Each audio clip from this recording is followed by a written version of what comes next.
welcome to the Mantic Universe podcast for another episode of MUP Dreadball.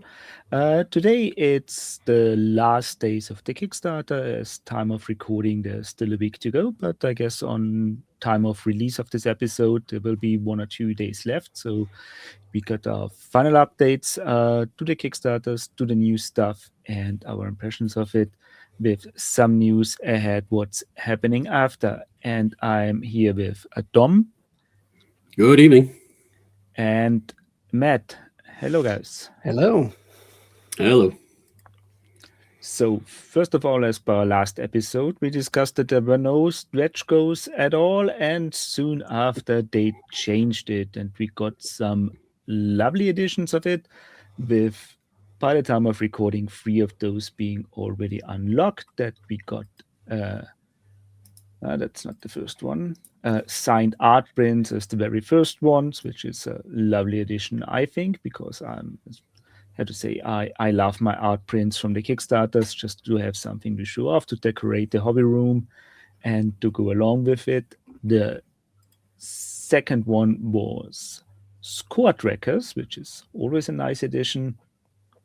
And the third already unlocked are 2 more event cards. Well, so what do you guys think about the 3 unlocked stretch goals already, or that we got stretch goals in general?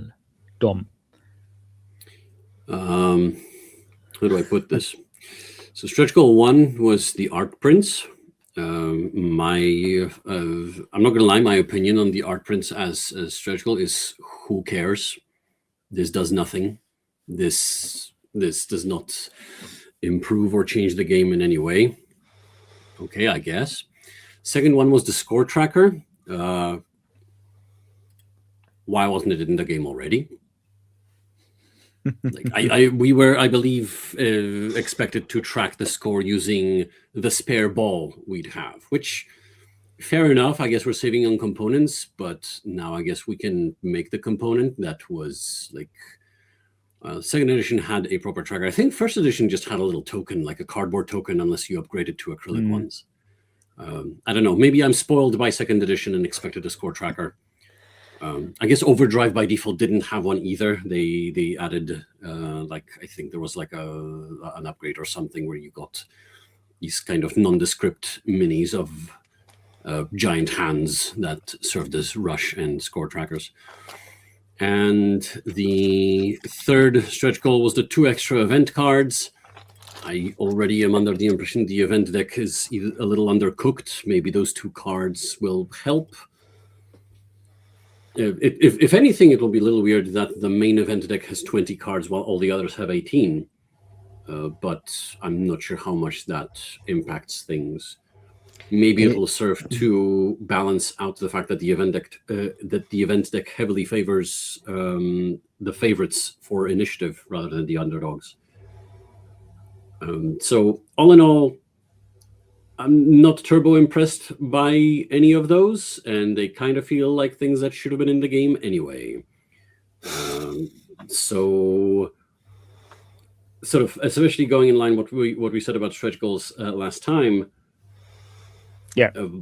What the hell's going on? And possibly the bigger question is, Mantic was kind of adamant up until that point, up until the reveal of those stretch goals, that there will be no stretch goals because they are happy with what they have on offer. They want to do a clean, simple sort of offering, and they're sure that their product is good and can sort of defend itself on its own merit. And then suddenly stretch goals on Monday. So which is it? Because the answers to questions about stretch goals were always there is no stretch goals. It wasn't wait and see, maybe I'll feed it back. It was always there is no stretch goals. And educated guess on why they have done it, but I don't think that has anything to do with the first 3 one that we got. So Matt, what's your impression of the first 3 stretch goals? Well, my impression is that they've kind of had a lot of criticism from people asking, well, Kickstarter, you need stretch goals, blah blah blah, but they are giving fans what they want, and that's good to know that they're listening. The event cards, I hope that they balance the game. I don't know much about them, but it might be a case that they are interchangeable with the other game modes. Mm. But I don't know at the moment. I have to check. Wasn't there something about event cards being part of tournament prizes? No, yeah, I think I heard it's legacy something. cards that you get to add to your own team's deck whenever you play. Because you add 3 cards for your team to the underdog or favorite deck. As you acquire legacy cards, you can replace any of those 3 cards with any of the legacy cards you acquired. So those are the cards that you own rather than the event cards that sort of dictate what happens between periods of play and upon strikes being made and such. And you get different effects depending on how well you did or how poorly you did. Not even. They're just random events, and some of them are a middle finger to a random team just because. Some of them are bland. Very few are mildly interesting. That's what I mean when I say the event deck feels a little undercooked at the moment. Yeah, and I do have the event deck for the Dreadball 2, which is a separate beast entirely. It is. It is a completely different beast. You get fans coming onto the pitch. You get a streaker. You get random effects. It's just light fixtures falling.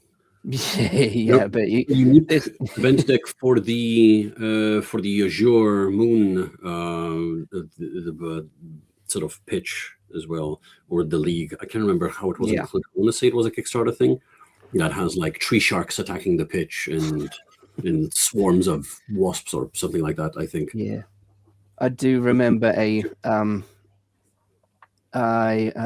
mechanic where you have to roll for what the weather's like. Yes. And then you get different boons and debuffs depending on what you've rolled. So if it's extremely hot, you can only play 1 action per player.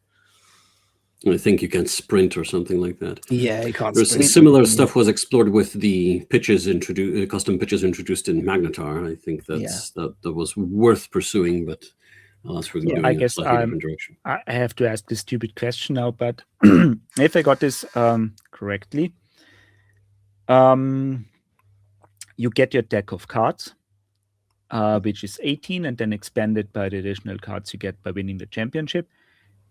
And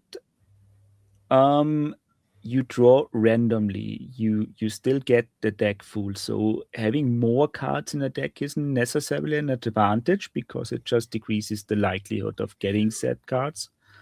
So there's 2 different decks. That's not exactly how it works. The event deck is quote unquote shared. It is neutral. It is in the middle of the pitch. A card is revealed at the start of any period of play. And after, we lost Matthias. He's lost interest now. Oh, I'm still here. Just have to check something in the back. Sorry. Okay.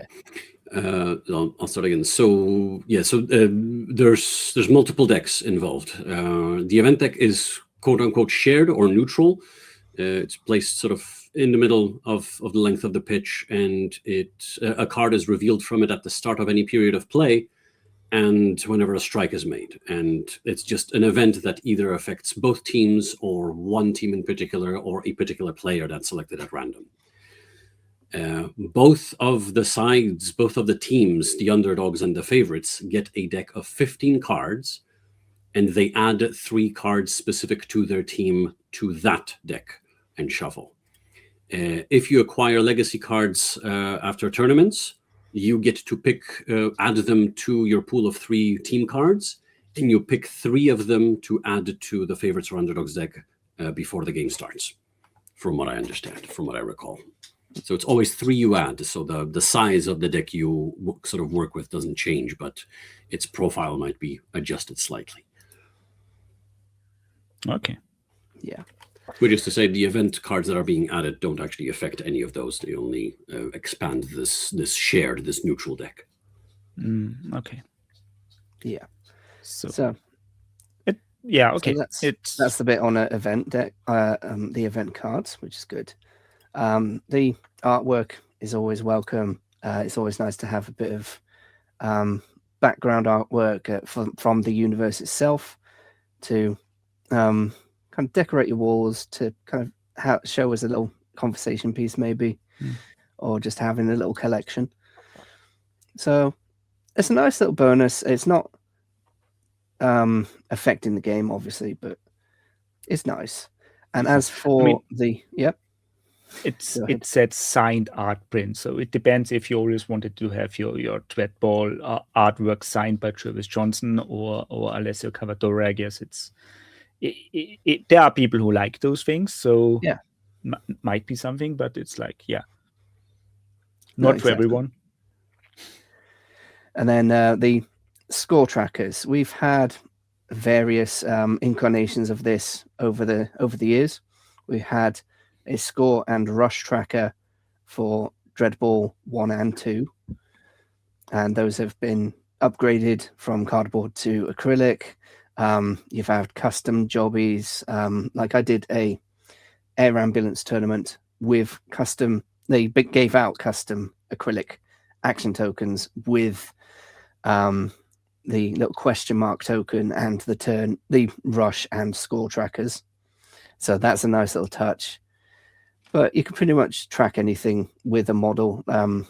I've seen refs or spare refs on the side, or the eye in the sky used to track the rush or even the score. Overdrive has a similar thing. They had little cardboard tokens, and then for the Kickstarter, they decided to do 3D arms like they're doing right now. I think you only need the score tracker for Allstars.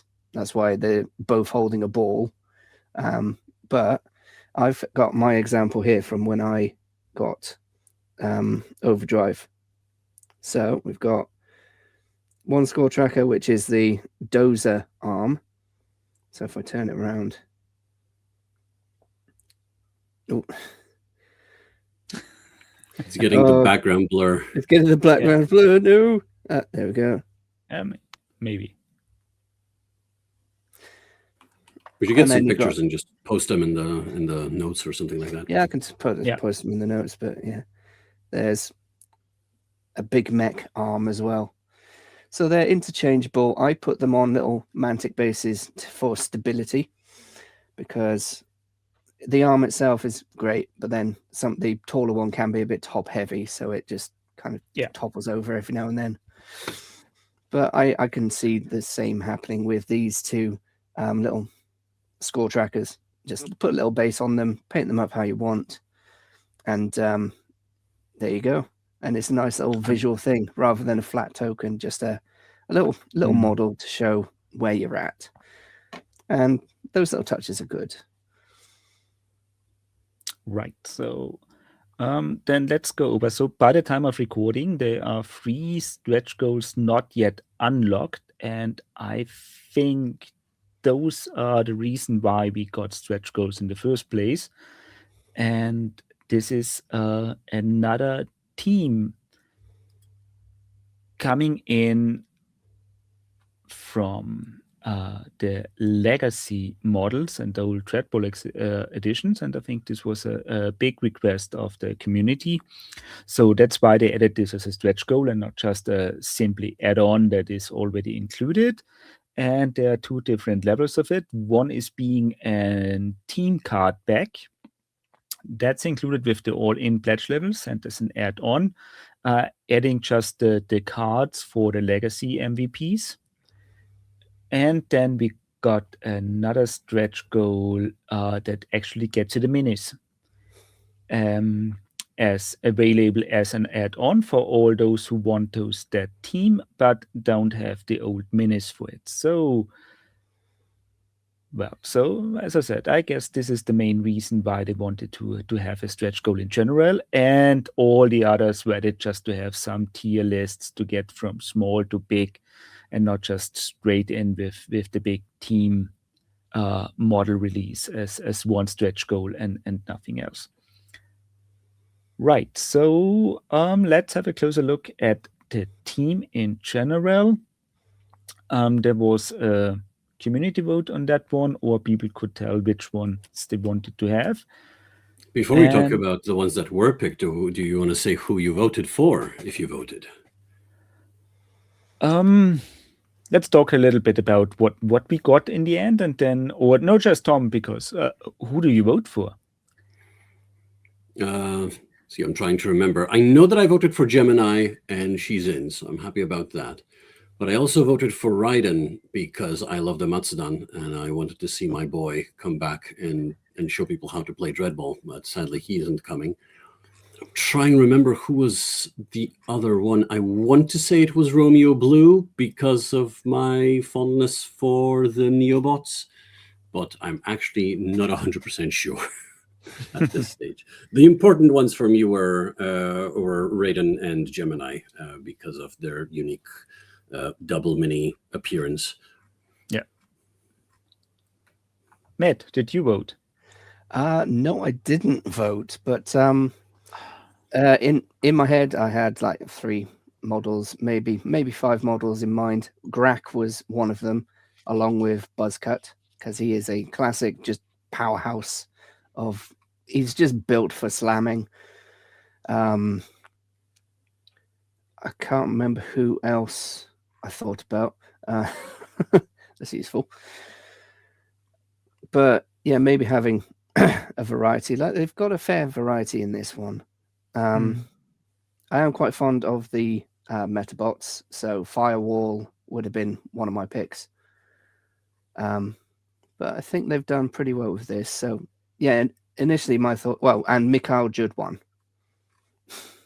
because you just can't go wrong with the Michael Jordan-esque reference, and the fact that you want little bit of balance. You want heavy hitters, then you want someone who can reliably score goals. Yeah. I just realized I don't think we've seen a single Judwan in the entire All-Stars roster, actually. No, and that's also why I thought about it, because it's like something different. We haven't had any Sphere, we haven't had any Ada Lorena, so that's still good. And they might arrive in the other yet to be released teams, so you never know. Yeah, I wonder. Right.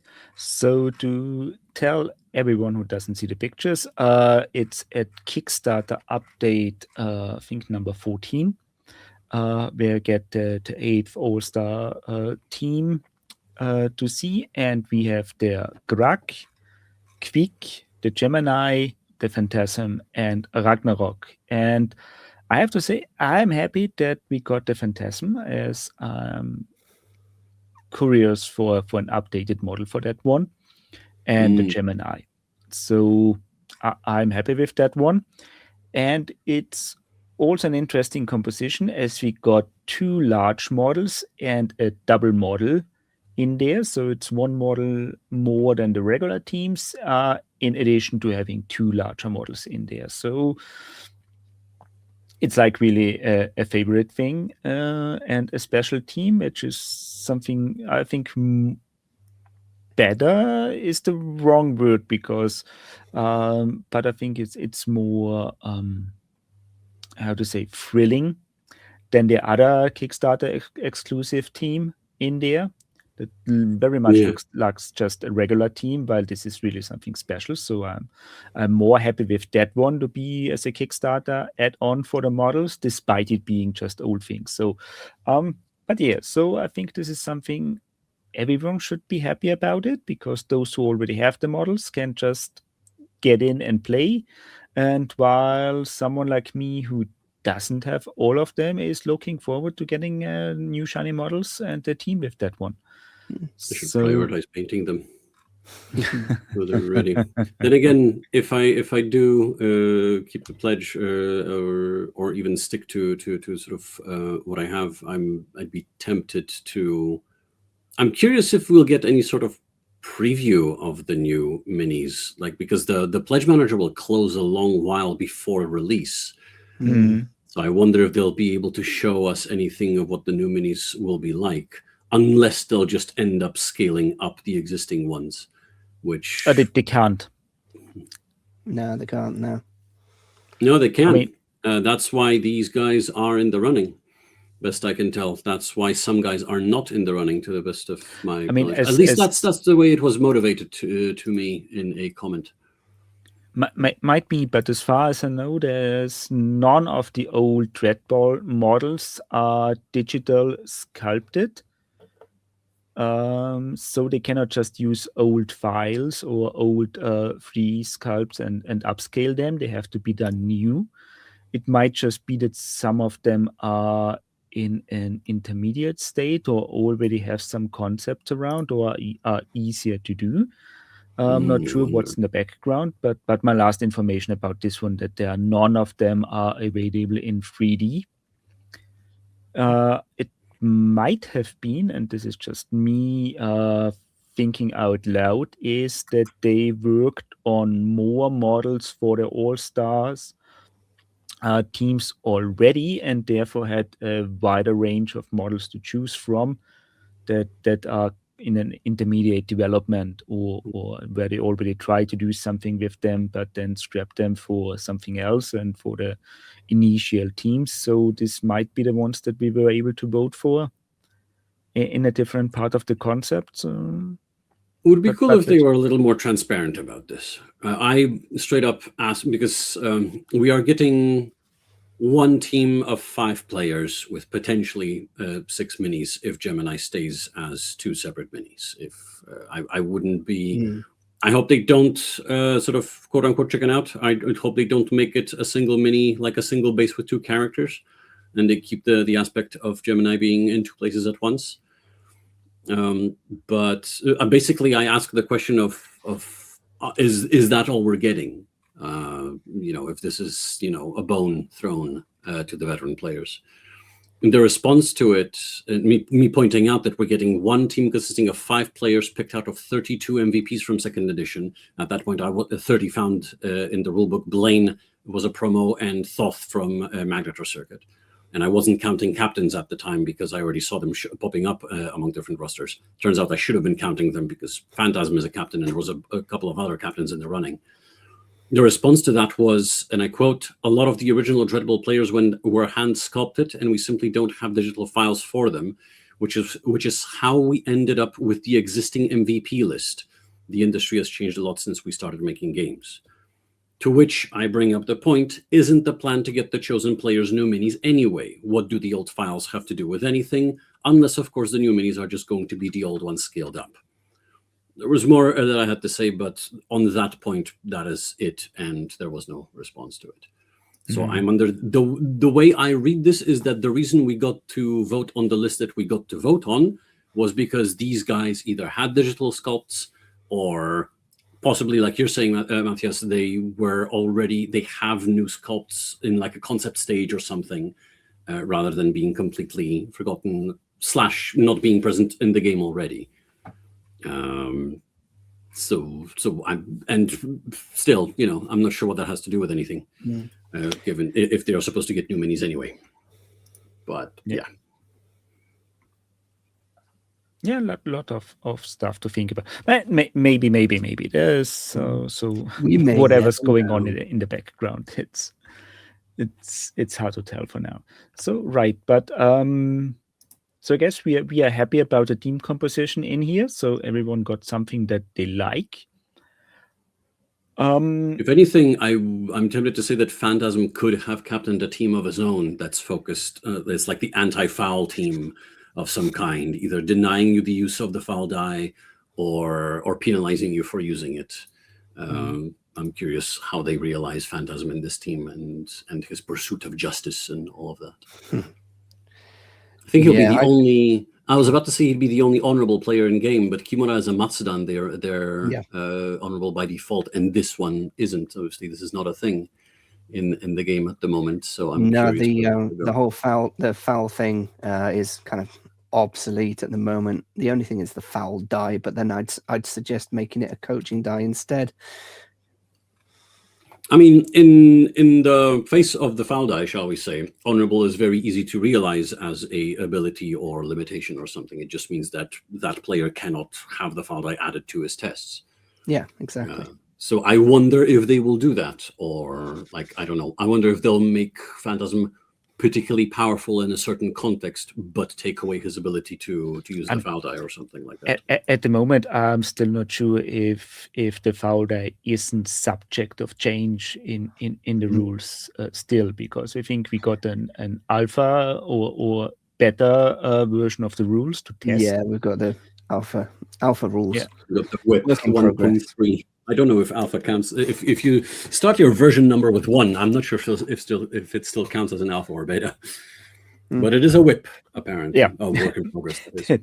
It depends on how you start the counting. It's like, Yeah. Whip it good.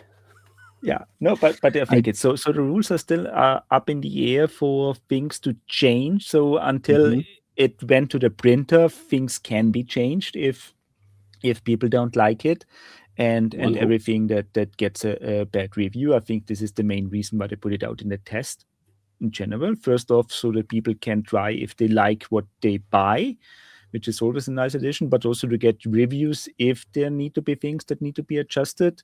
If there's anything from the Kickstarter people really don't like and would hesitate them to buy the game, so they can make small little changes. So the overall concept will stay the same, but I think if there's some small issues and things that are not well received, they're going to change that one before it gets printed. So maybe. We'll see. Which brings up a different point. So do we had more time to test things on Tabletop Simulator? Did you play some games or more games since our last episode, Tom?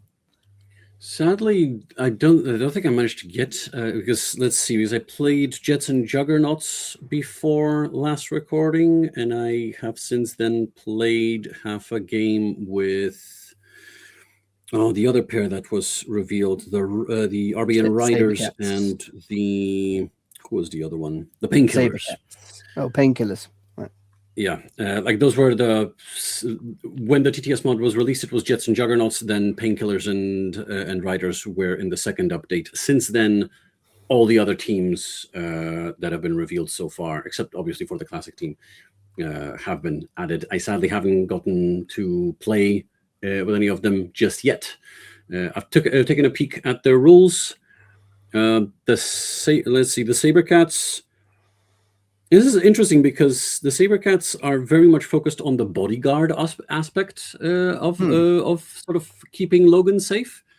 Technically, with their rules, they can keep each other safe as well, and that the cards they add to the deck. If their team ability lets another player move a hex if another player of their team is being targeted by a slam, to put a threat down on the slammer, which is nifty. And their cards let a player that did that move straight up become the target of the slam. So they're very much about jumping in front of each other to take the hit and such, which is an interesting take, actually, I think.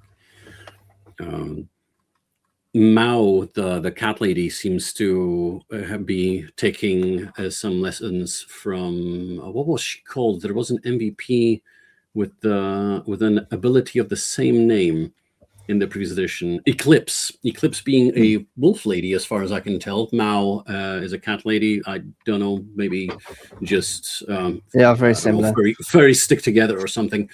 Adaptable allows Mao to sort of, at each activation, she can pick a stat that she gets an extra die on, essentially. And it can't be the same stat twice in a row. It's like, I don't know if she gets just a bonus to that stat or a single extra die for the first time she uses that stat before the next activation, something like that. The sad thing is that her stats are mostly 3s. So this isn't something that makes her particularly good at something that you need right now. It makes her decent at something you might need right now and still kind of shit in everything else. So and this could have been cool. It's not as cool as it could have been, I feel. But yeah, overall, the Sabercats team feels quite bland, but it's kind of thematic in the fact that they're all focused on Lucky Logan. Lucky Logan is the star here. Everyone else, their main reason of being here is keep Logan safe. He's the moneymaker, something like that. So that's making blandness thematic is, I feel, kind of an achievement. Honestly, I'm mildly impressed. Yeah, the Krakens are in. I'm still excited for them, if not more. Snappa continues. I knew from the very beginning that Snappa the Ultragator is best boy. He is in fact the best boy. He can steal the ball. He's the only one who can steal the ball. Steal is not an action in the game, but Snappa can steal the ball. So he's my man. Yeah, everyone else in that team is just. I can't say I remember the stats, but they seem to be bringing back a lot of old Dreadball flavor. The Ralarat Croaker, the Frog Lady. Weirdly enough, currently her card lists uses male pronouns, so I don't know if somebody mixed up Croaker's gender or if there are gender fluid queen/king/monarch. Anyway, she can jump, which is nice to see the jump ability come back from the Ralarat strikers as well. Deadeye, I think he's got reach, essentially. I think he can pick up the ball from a hex away. And he continues to be a weird mix of a nameless striker and an Angelan guard, given how he has reach, but he has claws like the strikers do and such, and still walks on tentacles. So he's a weird one. Snap is great, like I said. Rolat is kind of the least interesting. All he does is he gets an extra die when he's stomping someone. That is to say, slamming a prone player, which isn't a foul anymore, technically. But I don't know, old habits die hard or something like that. And who else was there? Oh, and Dribbler, the Elastopod. I wonder if his ability needs a little more precise wording, because right now he says that if he's the target of a slam and that slam ends in a triumph, treat that triumph as a success. And in brackets, it only says that the opponent does not draw a card. But does this also mean that he technically cannot be injured? Because the entire team has I think, the steady ability where they don't get knocked prone or something. No, I can't remember now. I should have written some notes. There's some weird interaction that I think means that they don't get knocked over as easily or injured as easily, and Dribbler takes that a further step in.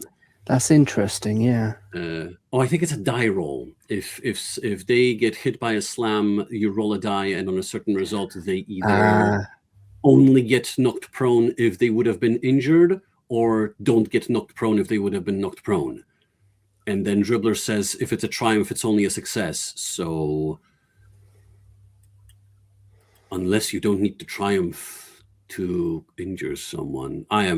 Sadly, I have been playing some second edition Dreadball, so I'm getting my stuff mixed up now. So my apologies. That was on me. But yeah. So we are doing a live merging of the best of two different games here. So, dear listener, if you like what Dom is cooking up, leave a comment. Bring them all together. Okay, if you want me to theorize about a third edition that takes the best of second and All-Stars, I'll have a write-up for you. Yep, I guess this will be a future episode.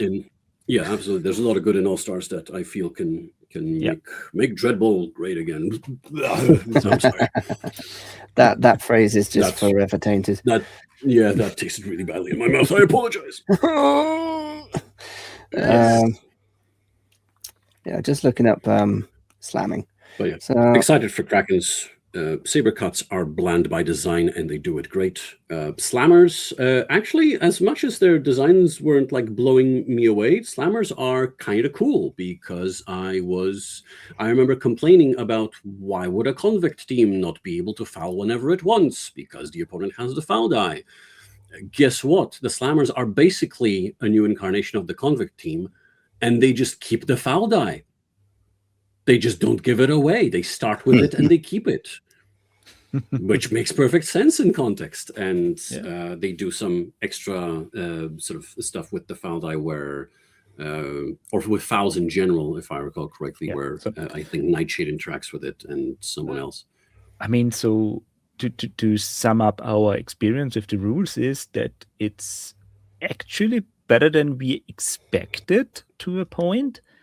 I have to say there was a big question on how we get the teams, how thematic are the teams, what are they really are, what are the differences, how they interact with the rules, and how to make it work. And I think they did a great job of doing this to get it immersive and thematic done. So if you know a little bit about the Dreadball background or the Warpath universe in general, everything starts making sense, and the team work out to the lore that is written with them. So I guess the most important thing for new players to start with will be read the actual lore that is presented with the team to understand what they're doing, because it's not like with other games where the lore and the rules are separate identities, but in that case, in that game, both work together, and the team is doing on the board what they should do according to the background written.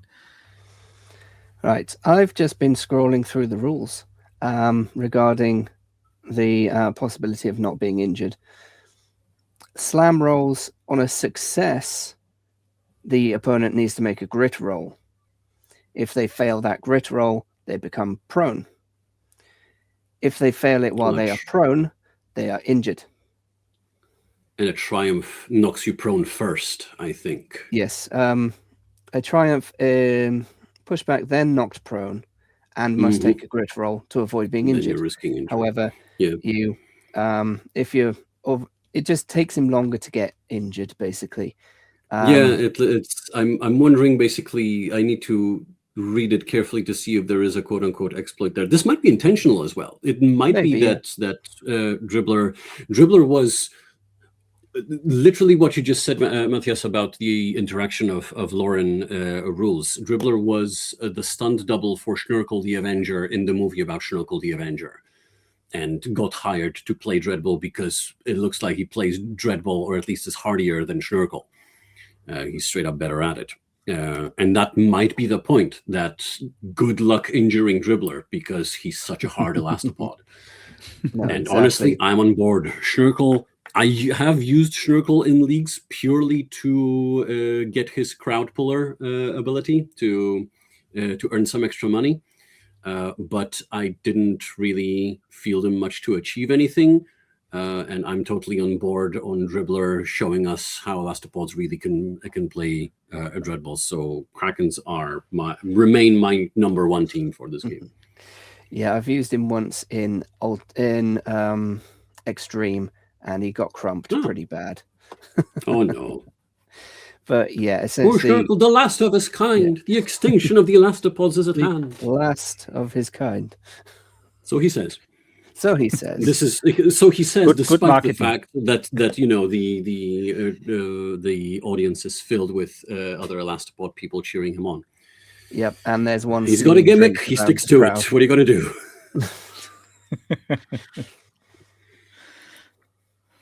Right.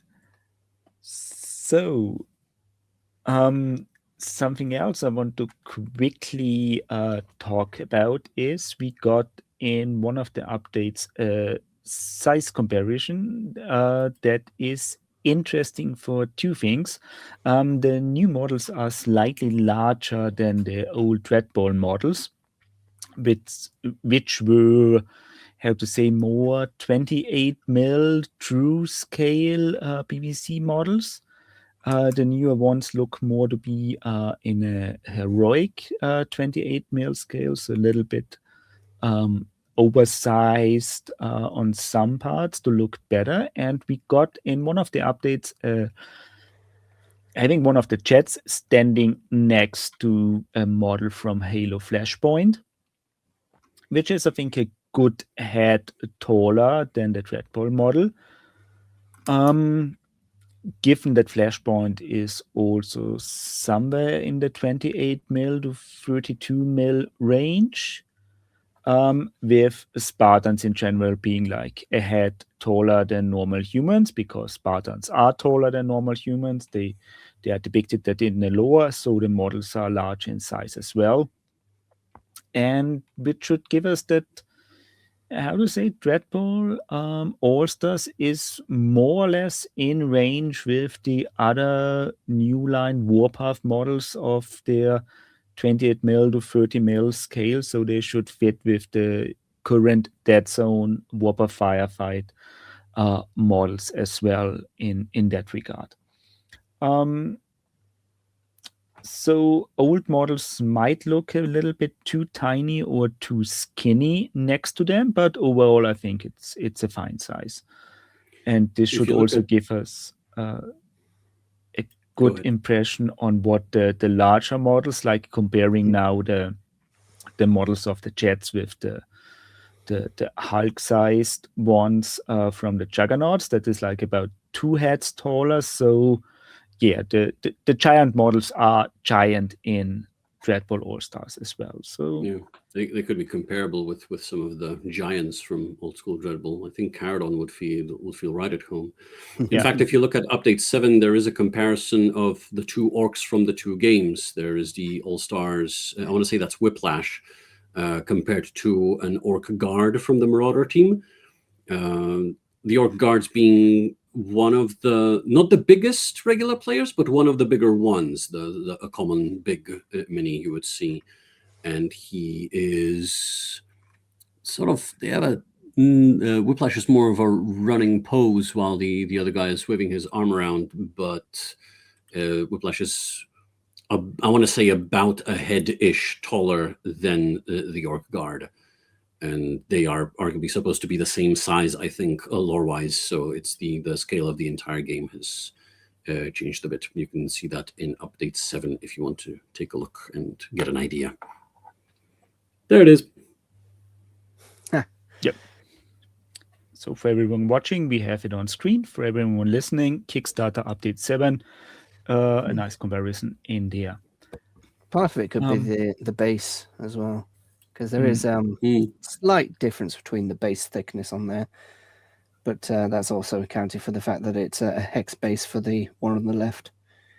Yeah, the left would then be inserted into a hex base. The one on the right is ready to go, is based, basically.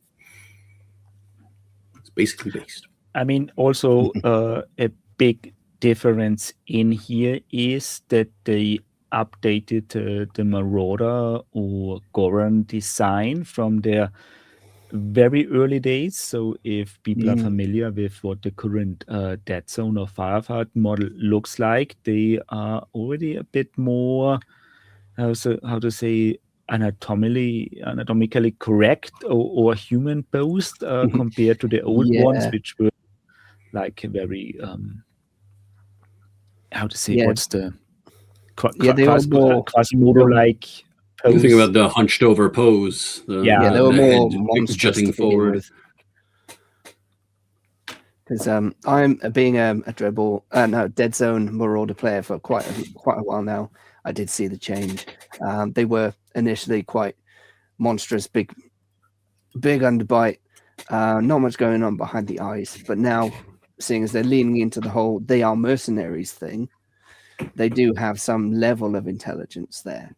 So drifting towards a more kind of, I want to say, sentient humanoid face, but keeping that muscular green skin structure is the way forward.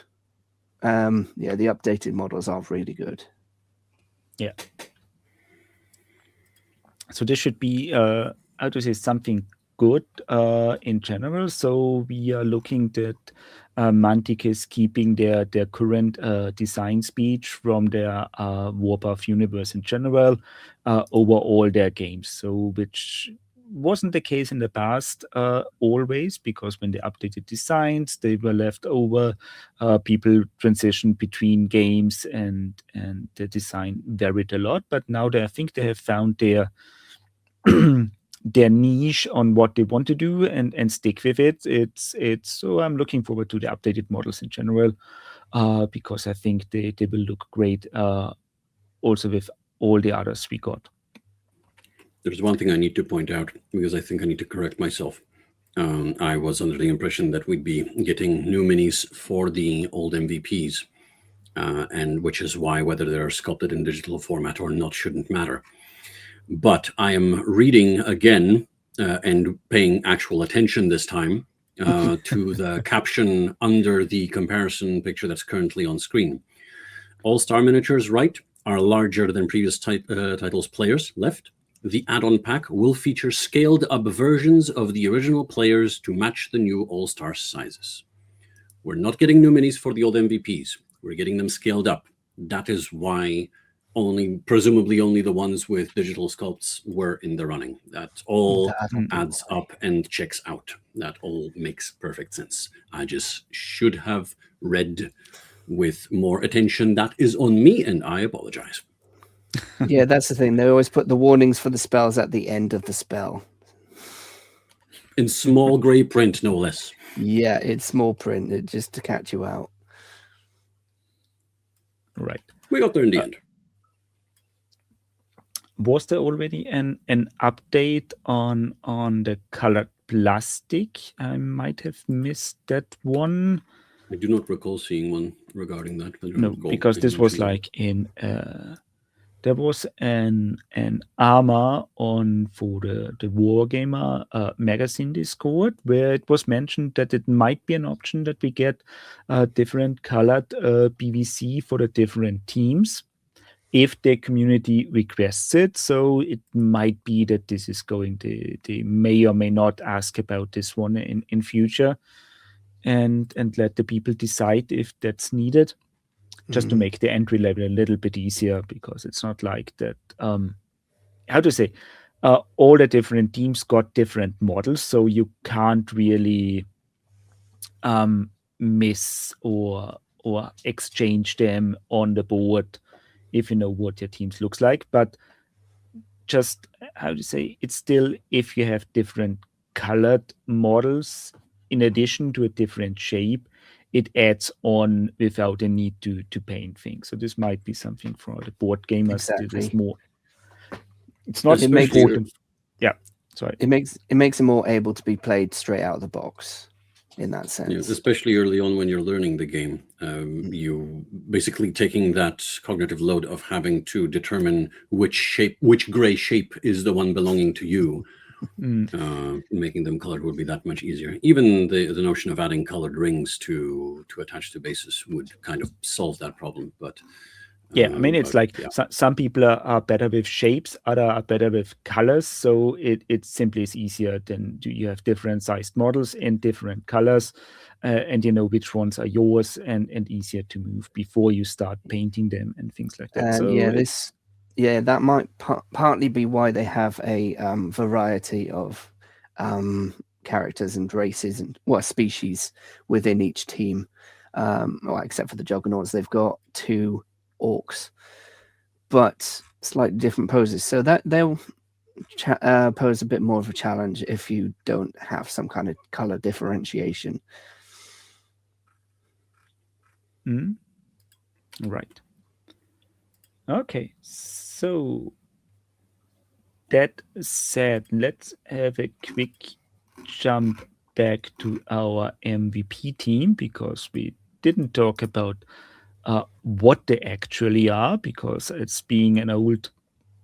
So everyone who is into Dreadball will know about them. Everyone who is new and not paid attention or both might not know what they are. And I start out with the Gemini, because I think they're the most interesting ones from their background, because they are a cybernetic consciousness that was born out of a lab trial conflict that went wrong, and that identity is the only surviving thing. And I really like their background and that they end up in Dreadball in general. So, Tom, how are you about the background of them? Point of order, it is Dom rather than Tom. To be sorry, to be it's that's totally on me mispronouncing everything at the moment. It's not intended. I'm very sorry about that one. I get it. It's okay.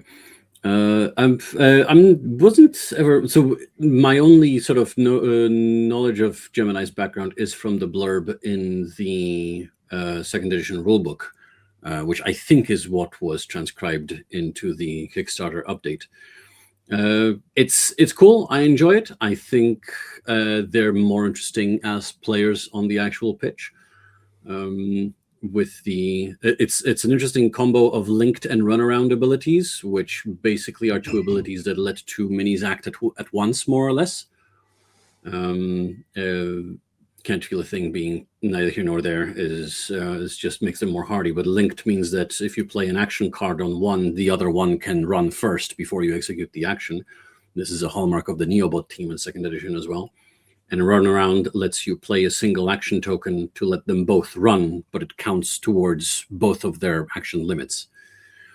I never got to play Gemini. I wanted to include, I was considering including them in a Neobot team for a tournament that had some degree of customization, but that never panned out. I went with a different roster at that point. But yeah, the notion of the single entity emerges split between two bodies. You actually have to take a closer look to notice that they're androids. I feel it's not immediately obvious, but their designs are cool.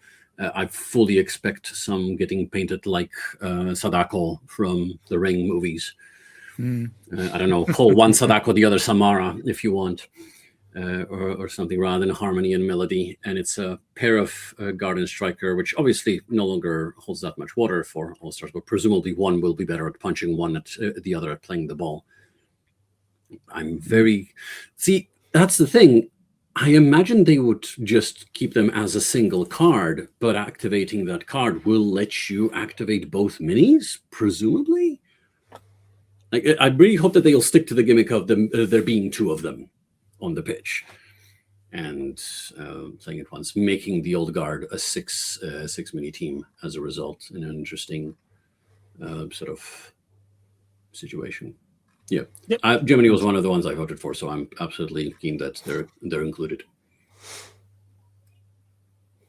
So, and we already talked a little bit about the Phantasm, so let's jump into Crack.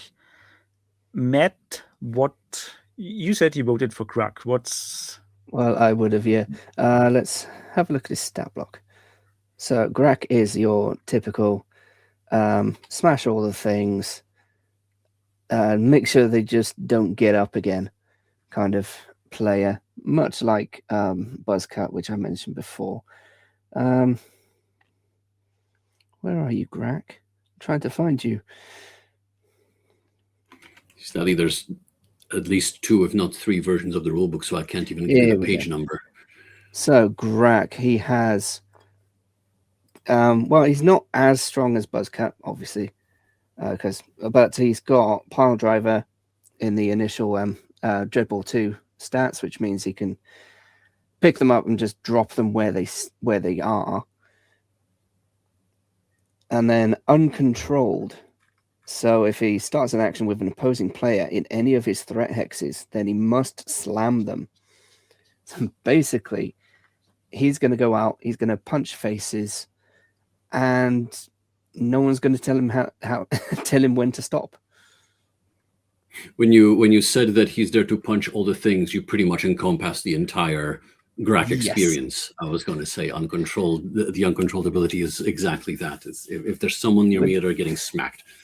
With a name like Grack and a face like that, you're expecting this thing to run across the field screaming in your face before you see a fist. I wonder, because I think we have...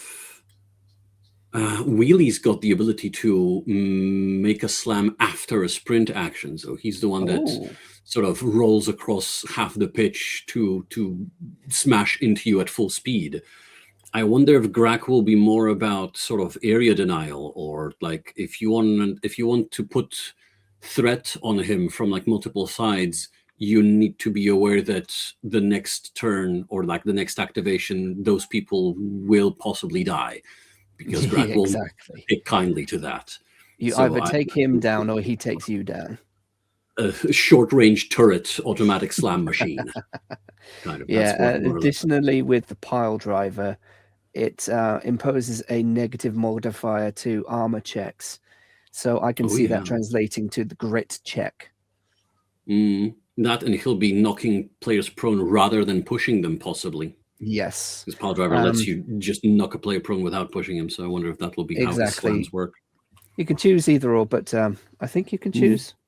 Yes, you can. After you roll, you can choose whether you're rolling a regular slam or if it was a pile driver after all. Yeah, exactly. So just put them down where they stand. They get a -2 grit checks if there's... well, I think it's just as standard in this one because it's Grak. He's an all-star, so you don't really need to double in this occasion. But uncontrolled is an interesting one for the small team dynamic because you can't really have any spare players coming on. But they've made it easier because they heal quicker or they're cloned or whatever totally kind of in-universe reason there is.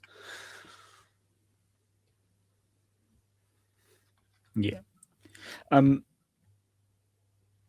Jumping from this to Ragnarok, which is also the big guy with the hammer. So doing, would say, similar things of smashing into ones with the more interesting part of the background being that his hammer might be or should be considered an illegal weapon in Dreadball or not. That can be thrown at players. So Mel, how does that one fit into with having two area denial characters in a team? Or do you think one more being more offensive and the other one more defensive in that sense? I wonder. It's either that, or I wonder if they will let him throw that hammer, basically. Because in second edition, this is simply shown as the reach ability, being so he is able to slam at a hex's distance. But I wonder if they would lean into the sort of Mjolnir vibe and let him straight up throw that hammer, bringing back the dodgeball mechanic in after a fashion, as it were, or indeed closer to the illegal shoot action, letting him toss a hammer and just at an opponent within, like, say, the 6 hexes range that currently throws are limited to, and have it returned to him or something like that. It feels like it might be quite dangerous, given how small the pitch is at the moment, being able to slam at a distance, especially at a significant distance. Maybe they'll limit it to like 3 hexes or even 2. Yeah, I'm actually not sure there's anyone who's able to slam at a distance at all at the moment. Reach has been realized in Deadeye as the ability to pick up the ball from like 1 hex away from an adjacent hex. So maybe Ragnarok will simply get the ability to slam at a hex's distance by tossing the hammer, or they'll go crazy and let him throw it across the pitch. Otherwise, Mighty probably easily just translates into a big enough slam stat, or it being his flair. Quick recovery and steady sound like things the Krakens already do, so I wonder if they'll just forget about those or give him a big grit stat and make the reach, the hammer, his sort of focus. I feel that would be the right way to go. That is the big thing in the lore about him. So that would be reasonable to make it the highlight of playing Ragnarok.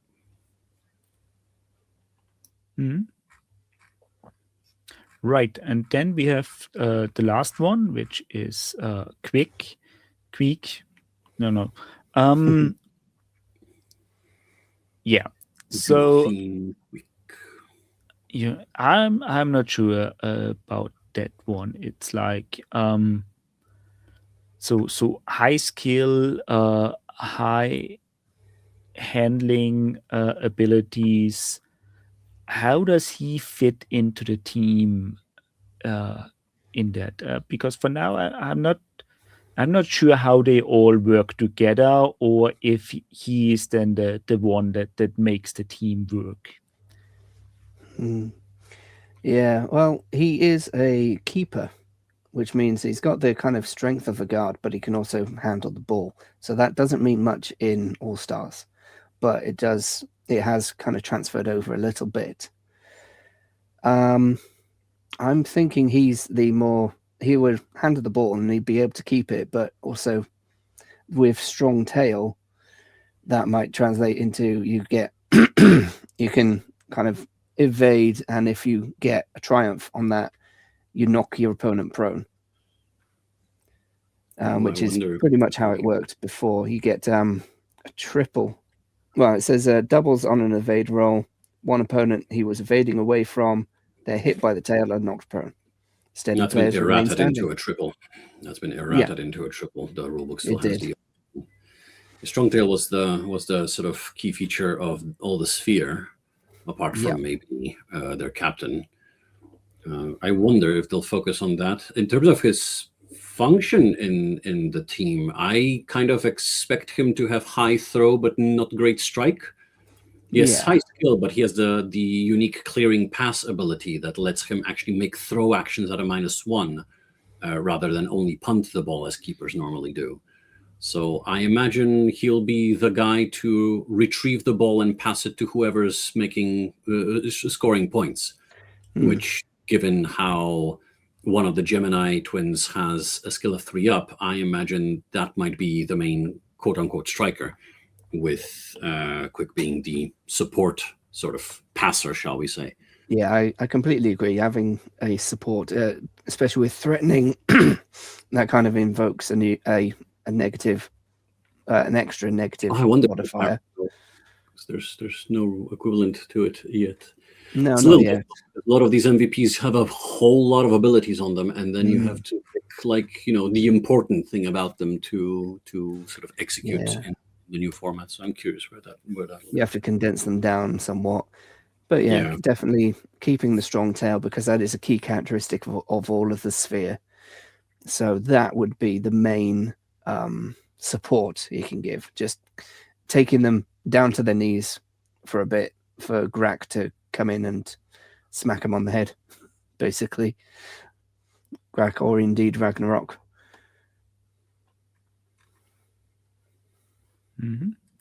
But I think Phantasm is also able to handle the ball fairly efficiently. So you got at least 2, half of Gemini and Phantasm able to reliably Phantasm a guard? Use the ball. Oh no, he's a jack. I lie. Oh, he's a jack. He's a jack. That's with a skill of 4 up. So arguably, there's nothing special there. No, it's all right. So I imagine that'll be average.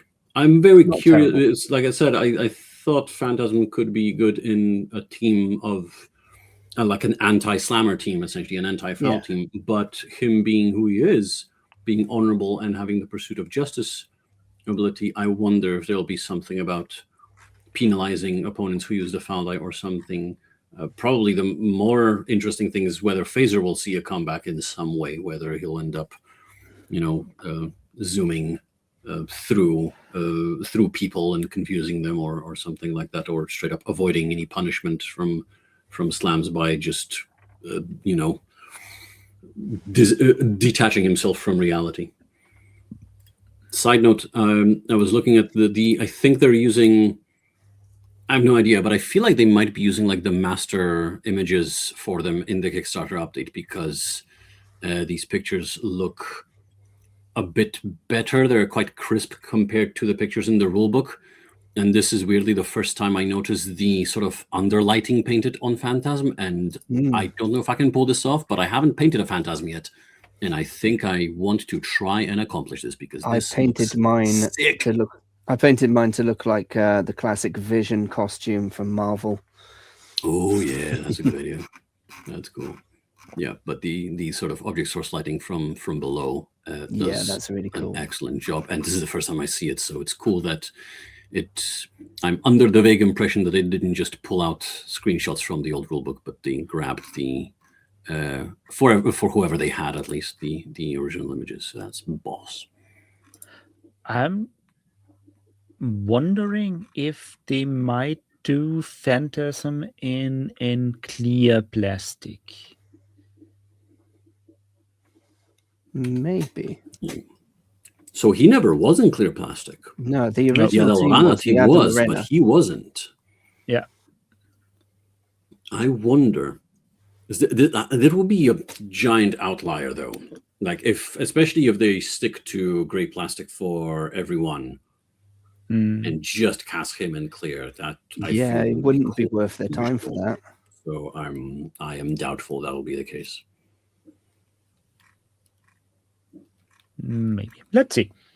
Right. So getting all the updates done, I think we can talk a little bit now about future support, because this is something that's always an interesting point with Kickstarters. So how are those things planned? What's working up in future? So, and the date we got in general is May 2027 is the fulfillment of the pledges from the shipping hubs to the bakers.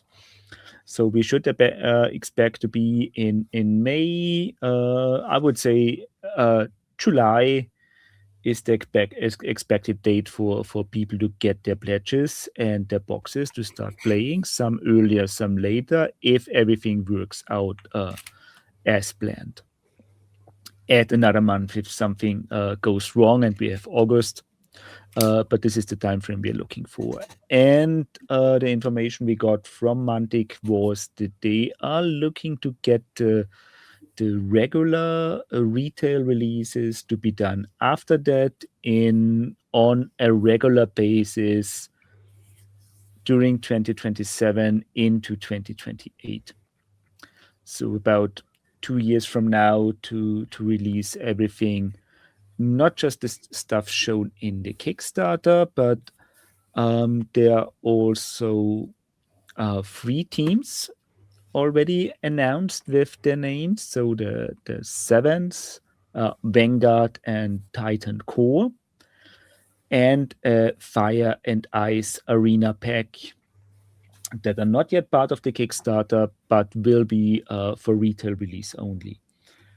Which is already a good thing to know, that this is support planned for what's happening after the Kickstarter, and it's not just one and done. And that we get releases up into 2028. So it's not just a half-year support and nothing else afterwards. So let's start with the Fire and Ice Arena Pack. Hey or nay? It depends on what kind of thing we're looking at. It might be like they're pumping lava onto the pitch and you have to kind of dodge it. Maybe. It is a difficult one, because if it was just the floor is lava, then that would be quite simple. But fire and ice, kind of, it could be that one team is on fire in the kind of metaphorical sense that they're doing really well and might get a bonus, and the ice could be something to kind of even it out and to less dampen the on fire players somehow, given a triumph or something. Some sort of comeback mechanic or extra resistance. It could be, it's very hard to judge by just a name, because the arena packs, they're basically different modes of play. Yeah. And Anarchy Arena and Urban Rumble aren't that evocative, although Anarchy Arena, I believe, is straight up the return of the extreme pitch, more or less, which makes sense. Urban Rumble is very much a sort of free-for-all with another aspect of extreme, of like hidden weapons and such. And then Battle Royale is basically the new face of Dreadball Ultimate of up to 6 teams. Yeah. The way I see it, Anarchy is the kind of overdrive element, in that you have. Oh yeah, because that layout got repurposed for overdrive. You're right. It's different modes, different rules for every period. Yeah, you got Capture the Flag and King of the Hill kind of thing. Yeah, Urban Rumble is just go at it and punch each other's teeth out. Battle Royale being the six up to 16 mode, and then Fire and Ice doesn't really tell us much. I feel No. it suggests some form of maybe this is some sort of team. I know team is kind of redundant to use, but maybe it's a team variant where like two teams go against two other teams and they use different mechanics. Maybe it's more of an update to the base game where rather than the favorites and the underdogs decks being by default the same, you start with two different decks and play slightly different games, essentially, adopt slightly different strategies. Maybe something like that. Maybe Fire is the offensive deck and Ice is the defensive deck or something like that. Possibly, yeah. The fact that we're getting team packs of individual teams, though, is fantastic news because I may or may not need another set of Krakens in my life to paint in some ancient Egyptian vibe to elevate Snapper to Sobek himself. What I currently thinking about Fire and Ice could be that the board gets is changing and shaping over time or getting smaller. You say you're playing on an icy board that gets melted away over time. Yeah. I wonder if it might be sort of two things in one in that regard. Maybe there's an icy pitch that is difficult to move around and individual hexes might crack and you might fall into the cold water below. And on the other side, you'll find a fiery sort of floor is lava kind of pitch where like maybe different spaces become dangerous each period of play or after every strike. Like maybe there's like I don't know, like a 3 hex or 6 hex or 9 hex, not 9 hex, 7 hex, the central and the ones around it. Sort of overlays that you put on certain areas, and that's where the lava has flown out right now. Everyone there gets injured or something like that. That's how I'm feeling. The fire thing, it could be just literal fire jets in the floor, and after every kind of turnover or strike, one of them activates or a group of them activates. Yeah, and whoever's on there gets put down or possibly injured. Yeah. We'll see. So it's getting interesting with that one. Looking at the team packs that we see, it's the Titan core sounds interesting. Could be several different things. Is Titan a word that holds any meaning to you Dead Zone players or anything like that? Like, does that evoke anything in particular from the Warpath universe? Not really, I don't think. It's how to say doing the connection I draw with that for the general universe is that you get different spheres of expansion for the GCPS with the core world, the inner world, the first sphere being the core world with Earth and the most development and technology, highest standards of living. But Titans don't tell me anything, so it could be, in my mind, one of two things. It could be actual big heavy hitters, Titans, if you will, or like legendary MVPs, or it could be ones that take down Titans, ones that are kind of the legend killers, if you will. Yeah.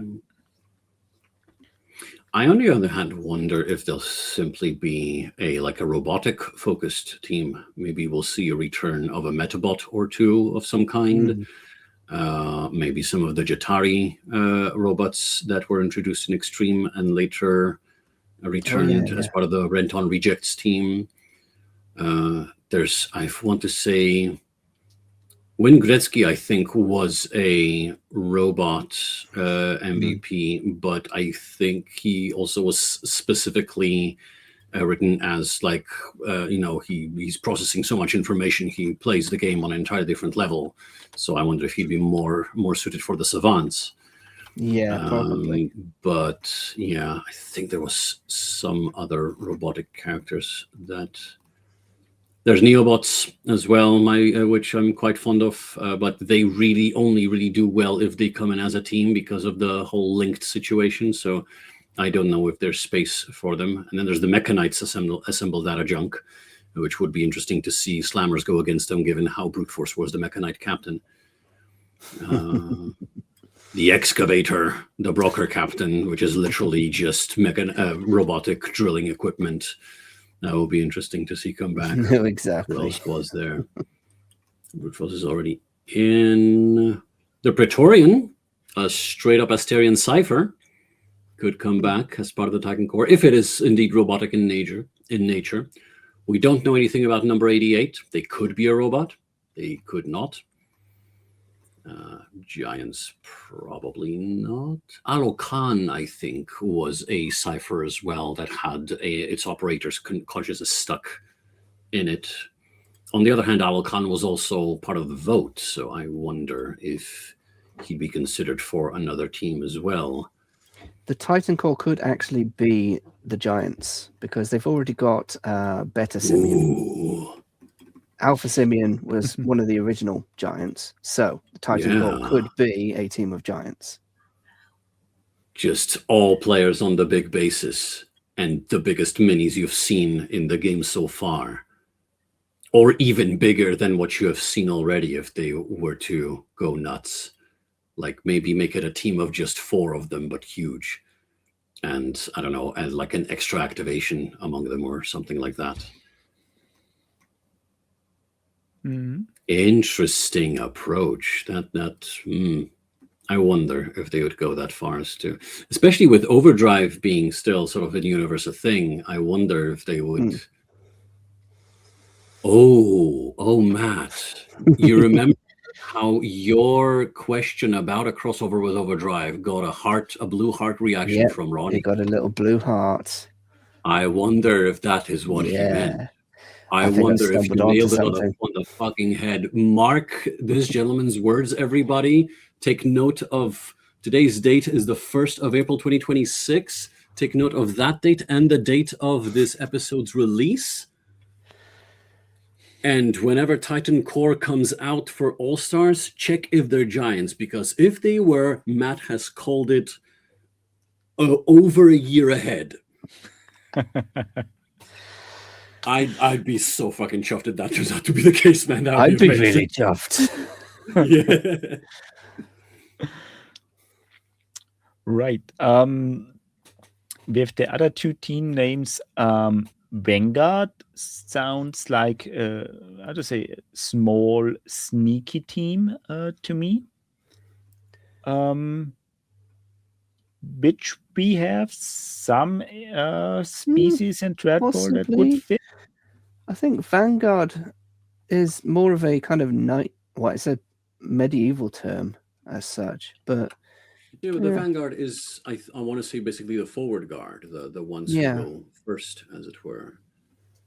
Yeah, so it would be the kind of defensible, maybe. I don't know. Maybe it's a lot of very strong, defensible players, a lot like the Forge Fathers. And you could have more Matsudan in there. So far, yeah. Matthias, you suggesting they're sneaky. I was wondering if it's the return of the Z's, but yes. But Vanguard feels like too haughty a title for a Z focused team. I don't know. On the other hand, you also had Hobgoblins, so yeah, that's true. On the other hand, the Kopitki Colossals do have outfits reminiscent of Centurion armor. They do. So maybe that's the vibe they're still sort of trying to evoke. No idea. That could go a number of ways, I feel. That is a very generic title. The Savants, though, you think more intelligent, more kind of almost psychic. I'm thinking of Ada Lorana. Yes. Adlerana, They'd and fit the vibe. They do sort of hold themselves as better, as it were. yeah. And you mentioned the wonder- Z's. I do get this kind of hyper intelligent feel from Rilla, who is the captain of the Z's. And his classic pose, he's just stood there with his finger up. Yeah, he's Like he's the top Yeah. monkey out of those monkeys. Yeah, he's the top chimp. Interesting. That angle is interesting. Adlerana, it would maybe be a place for Jadwan with their Mushen one knocking people over without ever touching them and all that. Maybe Asterians as well, because they tend to feint rather than, or they kind of misdirect. Is Jadwan that had the feint ability specifically? Yes. Interestingly enough, the Asterians are almost the opposite, because their main thing in second edition was taking a dive, is forcing a player to be removed due to fouling when they haven't fouled. So I wonder if that maybe would something for the Vanguard. So could maybe be Vanguard being Asterians, Hobgoblins.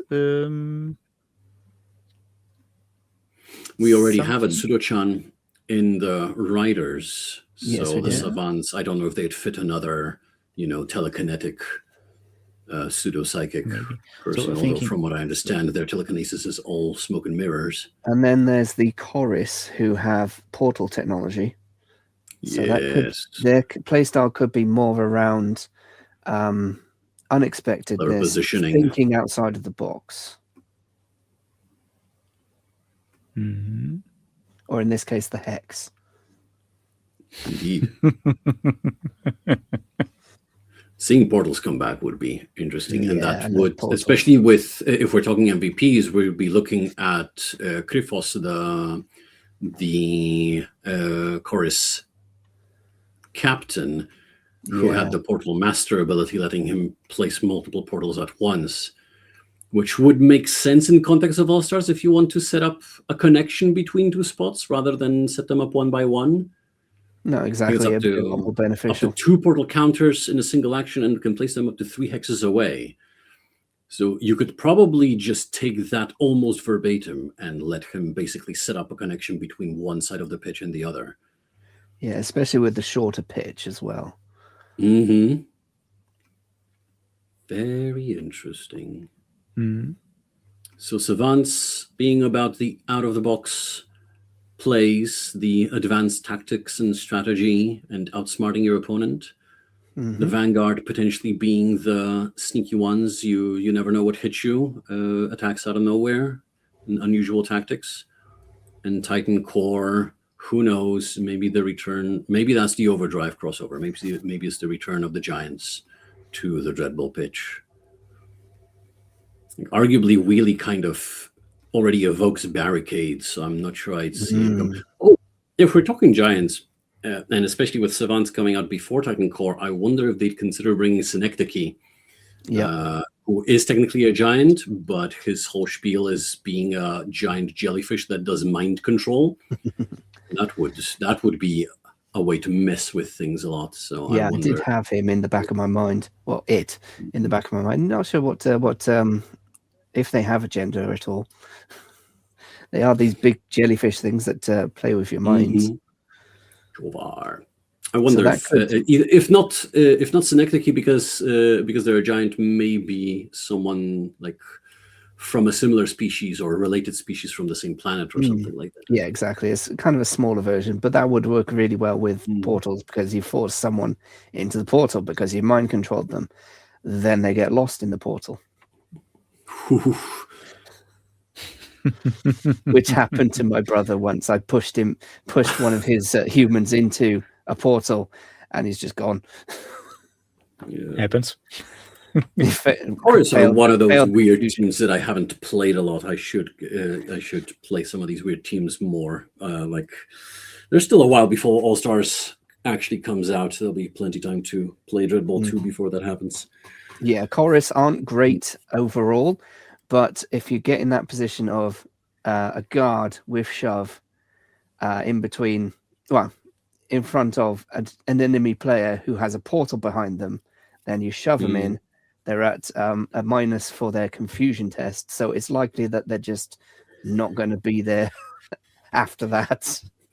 I think it's, If of course, not, they- specifically get a bonus to those Yeah. tests. But yeah, you are Yeah. stuck with like 3 dice and good freaking luck navigating the freaking warp network. Exactly. I mean, the worst case scenario for that thing is that they just kind of appear in a different portal, which means they're out of the way. But I love the blurb of they are lost in the portal nexus, and they agreed with the Dreadball governing body to release the player after the match. Yep.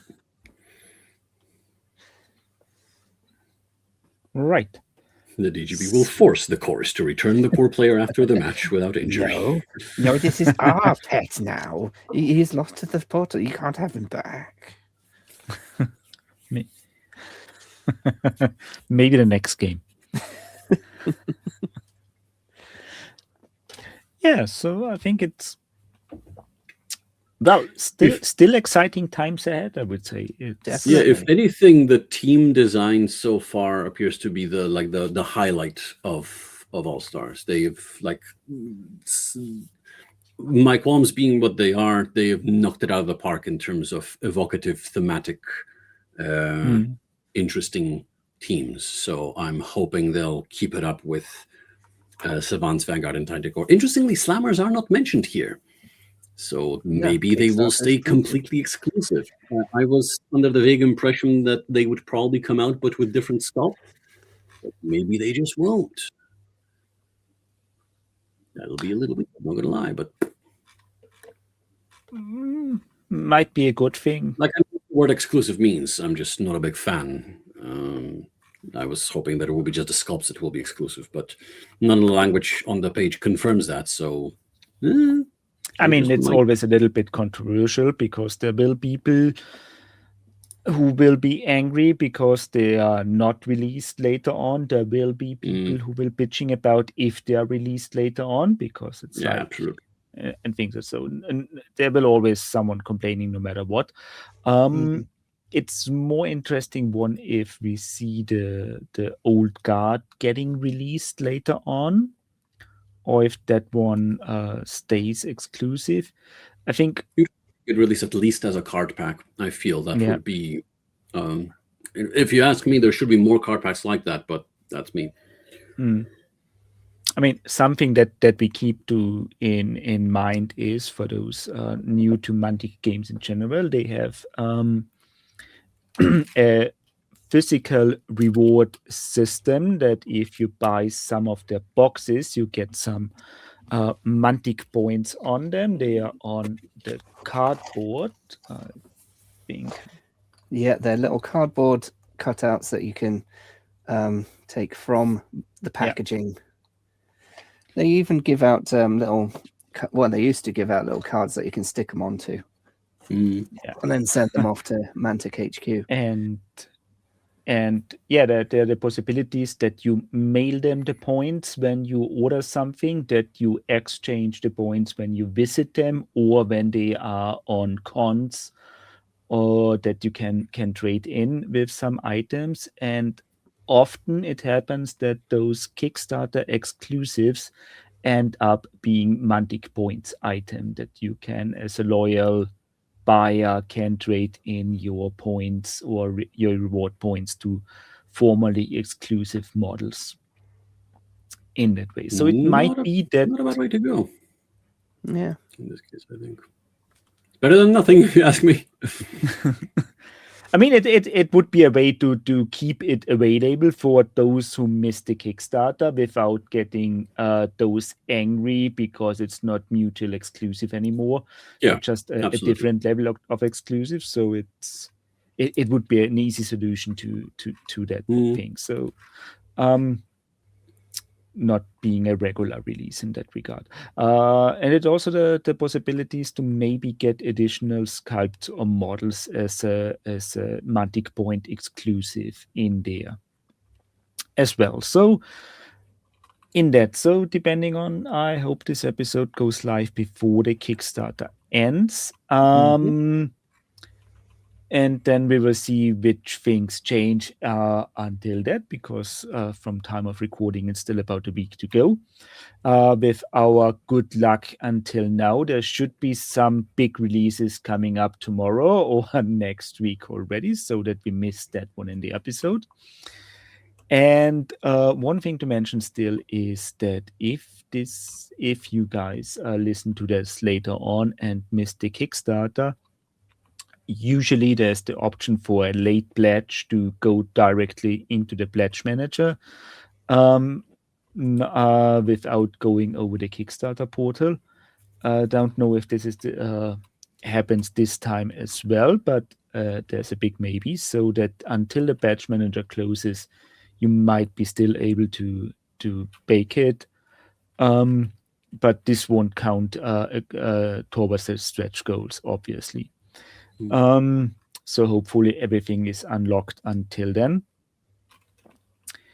And if you missed it completely and you're listening to this a long time ahead, we should be looking at the retail release as well. So everything's available until then. Right. So and if you're listening in 2028 and Titan Core is coming out and it is Giants, definitely let us know. I mean,